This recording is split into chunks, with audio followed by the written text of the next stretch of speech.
Yo, what's up mga master? Okay lang po ba gumamit ng kapo pag beginners? Ito mga master yung sasabihin ko sa inyo mga master.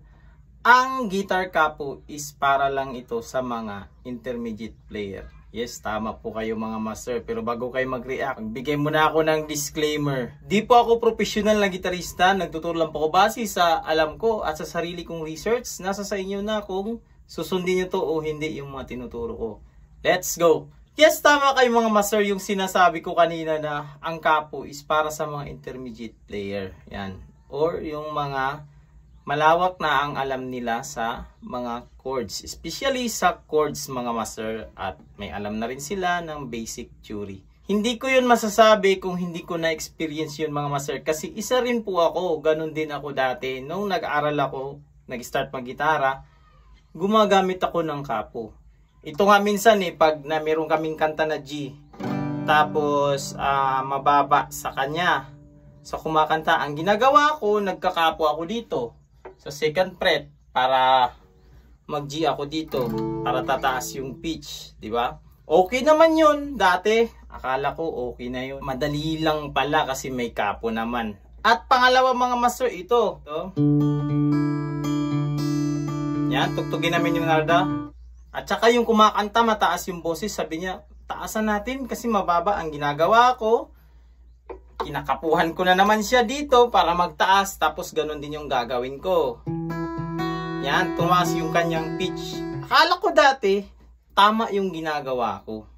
Pero ito pala yun ang totoo mga master. Pag beginners pa lang, dapat pala iwasan natin to. Lalo na pag nag-aaral tayo ng chords. Nagpapamilyar kasi tayo ng chords mga master. Ano yung mga chords? At inaaral natin yung basic. Pag gamit na kasi tayo ng capo mga master, yung dati, yung mindset natin, siyempre isa na rin ako nun, ganun ako nangyari. Pag magkapo pala ako dito sa first fret, yan, tinatawag ko pa rin siyang G. Kasi yung form niya is G. Tapos, pag dito naman ako magkakapo sa fourth fret, ganun din, ang tawag ko na naman, G pa rin kasi dahil sa form na ganito. So, doon pa lang, sa mindset ko dati, lahat pala kayang-kaya ng G basta may capo. At huli ko na nalaman yung tinatawag na movable shape. Yung gaano pala ka-importante yung movable shape.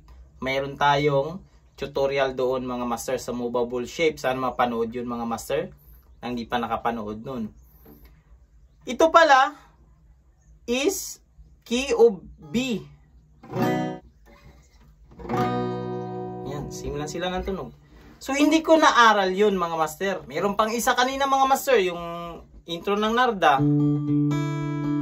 Dahil mag-G lang ako dito, G shape. Tapos, yan yung pattern na yan. Kasi yan din yung nakikita natin sa mga tutorial at sa mga guitar tabs. Pero kasi, iba-iba, pag kukunin natin, pag may kumakanta, tapos dadagdag sila ng tunog, boses. So, ang ginagawa natin, kinakapuhan natin something dito para tataas yung boses. Tapos, mag-G ulit tayo dito, ganun din yun. So, dahil gumamit ako ng capo, as beginners, maglagay sa mindset ko, okay pala. Napaka ano lang pala. Kahit hindi ko na kailangan aralin yung basic. Kasi may capo. Yun yung mindset natin dati. Nung beginners pa lang tayo. Ganon din ako mga master. Pero ito pala yun mga master. Pag beginners pala tayo, talagang aralin muna natin ang basic. Or i-establish muna natin, aralin yung mga chords, kahit basic lang na mga chords, major, minor, basta alam natin yan dito sa ating fretboard. Example mga master. Sinabi ko mga master na i-establish mo yung basic. Alam mo dapat ito mga master, alamin mo yung mga chords, yung mga pagkakasunod-sunod ng mga chords. Start tayo dito sa open E. Tapos alamin natin yung F. Ito ay F. Ito F sharp, G, G sharp, yan, A sharp, B, C, C sharp, T. At ganun din yung sa baba natin mga master. Ito A, B, B flat or A sharp, B, C, C sharp, D, D sharp, so on so forth. Dapat alam natin yan mga master. Kasi dito pa lang ma-unlock natin pag mag-aral na tayo ng movable shapes, ma-unlock natin na yung index finger pala natin pag nilagay natin dito sa 5th fret, siya ay A. At yung 5th fret, matanim na yan sa isip natin na siya ay A. Tapos, pag mag-G shape na tayo, yan, pag-aralin na natin yung G shape, ng movable G shape, pag ilalagay natin to dito, siya pala ay A. Yan, pakinggan nyo.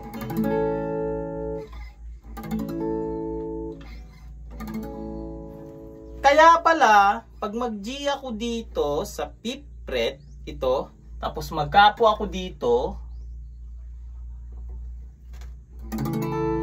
katunog siya ng A, pero G siya. Yan. Yan yung mga na-miss natin mga master, dahil nung nag-start pa lang tayo, nagkapo na tayo. Another mga master, ito yung sinasabi ko mga master na pwede palang ikapo kasi yung narda pag mababa sa kakanta, gusto nyo yung taasan, is dito magkapo lang ako sa 2nd fret. Magbabago na yung mga nota nun mga master. Hindi mo na maaaral o tatamarin ka na ito. Tatamarin ka mag-aral ng mga nota. Example, ito yung narda. Pag inaral mo yung mga nota mo, kaya importante yung tinatawag na aralin yung mga nota sa fretboard mo kasi mapagtugma-tugma mo siya. Babasahin na natin yung mga nota. D, D, E, D, E.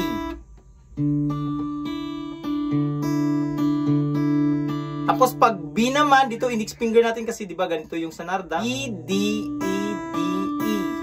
Tapos yung G, G, D, E, D, E. Tapos yung last natin is yung A, A, D, E, D, E. Tapos meron tayong pinky na G. Mamimiss natin yan ng aralin yung mga nota na yun mga master. Tama rin na tayo kasi lahat pala may shortcut. Kumbaga shortcut ang ginawa natin. Pero pag sasanayin mo ang sarili mo na inaaral mo yung mga chords, mga nota, kahit mag-transpose man yan ng E, ganyan, sa E natin kukunin, kaya mong hanapin dito yung mga nota na yun. O, gawin natin, transpose natin sa E. Ganito yung mga na-miss mo mga master. So, makikita mo na agad yan sa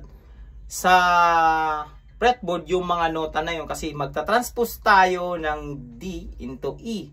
So, ang mangyayari sa kanya maging E, E, F sharp.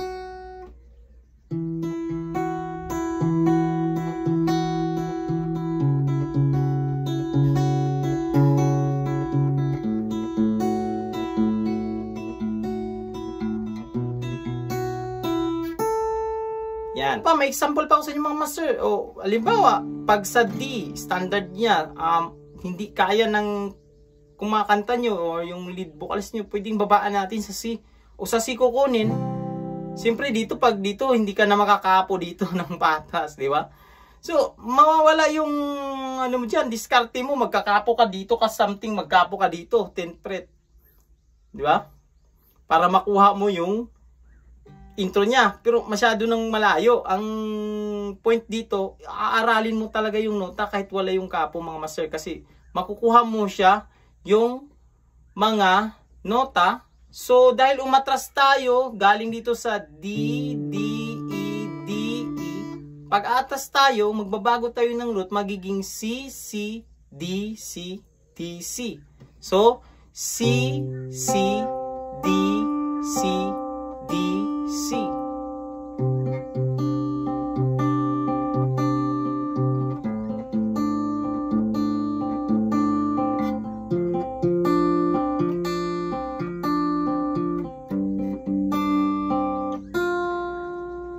Yun, hindi ko na-aral yun kung hindi ako nag-stop magkapo. Bakit yung mga professional nagkakapo, yun na nga, balikan natin to mga master. Kasi alam na nila yung mga nota nila sa fretboard. Kaya napaka-importante talaga na malaman natin ang nota sa fretboard para yung ibang mga ideas, mga tanong natin, susunod na lang yan. Kumbaga siya yung pinaka natin, basic talaga, fretboard, tapos susunod na lang yung mga ideas. Kaya yung mga nakikita nating mga professional guitarist, player na nagkakapo, kasi kahit maglagay man tayo dito sa 4th fret at mag G-shape ako dito, alam nila na yan ay key of B. Tapos mag C-shape ako dito, alam nila na yan ay key of E.